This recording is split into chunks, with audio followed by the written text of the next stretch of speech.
The Price of Betrayal. Jessi's POV. I never thought it would end like this. Sitting in a cramped, run-down apartment with peeling wallpaper and a leaking faucet, I stared at the eviction notice in my hands. My phone was silent. No texts. No calls. No friends left to turn to. My bank account was nearly empty, and the only thing filling the space around me was the suffocating weight of regret. Just a year ago my life had been perfect. I was married to Lucas, the man I had loved since high school. We were that couple everyone thought we would last forever. He was everything a woman could ask for. Kind, steady, devoted. We built a home together and planned for a future. But somehow, somewhere along the way, I convinced myself it wasn't enough. James came into my life like a whirlwind, charming, exciting, and unpredictable. He made me feel wanted in a way that felt new and dangerous. It started with harmless flirtation, then late-night texts, then secret meetups. The thrill of sneaking around was intoxicating.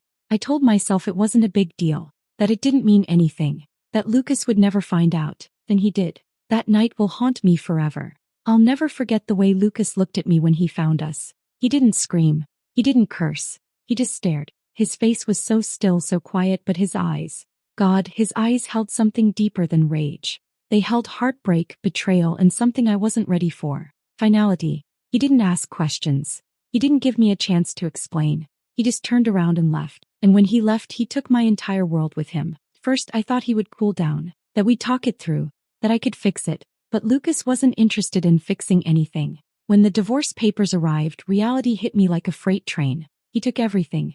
The house was his. The cars are his. The savings account we built together was also his. I tried to fight for a fair split, but the truth was I didn't have a leg to stand on. Lucas had been the one supporting us for years. His lawyer made sure I walked away with nothing.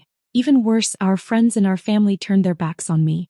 At first, I thought at least a few of them would stick by my side, that they would understand that people make mistakes. But no, I wasn't just some woman who cheated. I was the woman who had betrayed Lucas, the man they all adored. My phone, once constantly buzzing with group chats and brunch plans, fell silent. Invitations stopped. Friends stopped returning my calls. Even my own family was ashamed of me. My mother, the woman who had once defended me no matter what, simply sighed and said, "I don't know who you are anymore, Jessi." That hurt more than anything. And then there was James.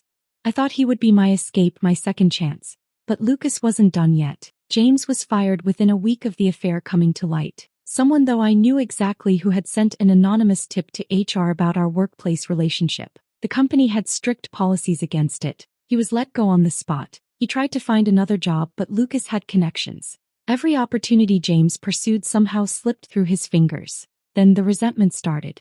James began drinking, lashing out at me, blaming me for everything. "If you hadn't been so careless, none of this would have happened," he spat one night after downing his fourth beer. And just like that, he was gone. I had destroyed my marriage for a man who never really loved me. And now I had no one. Lucas's POV. I thought I knew what pain was. I was wrong. The pain wasn't just finding out Jessi cheated on me. It wasn't just seeing another man in our bed, touching my wife, in the home I built for us. It was knowing that everything we had, the years, the love, the dreams, meant nothing to her. That she threw it all away for a cheap thrill. I remember standing in the doorway, gripping the bouquet I had bought her because I had wanted to surprise her that night. Because I still thought she was the love of my life. I remember the look on her face. Shock, guilt, and regret.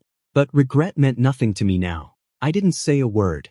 I didn't ask why. I just turned and left. That night, I sat in my car, gripping the steering wheel until my knuckles turned white. My entire world had shattered, but I refused to let it break me. I wasn't going to cry. I wasn't going to beg. I was going to make sure she lost everything. The divorce was swift, brutal, and entirely in my favor. Jessi didn't just lose the house, the car, and the money. She lost me. And whether she realized it or not, I had been the only thing holding her life together. I didn't stop there. James was next. It wasn't hard to get him fired. A few well-placed calls, an email to HR, and he was gone.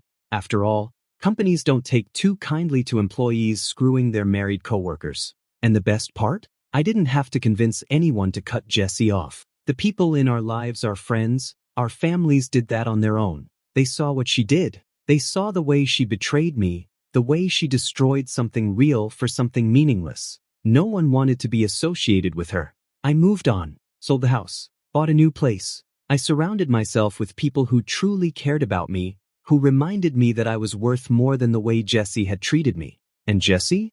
Jessi was nothing but a ghost. A lonely, forgotten woman drowning in her own choices. She had gambled with everything, and I had made sure she lost.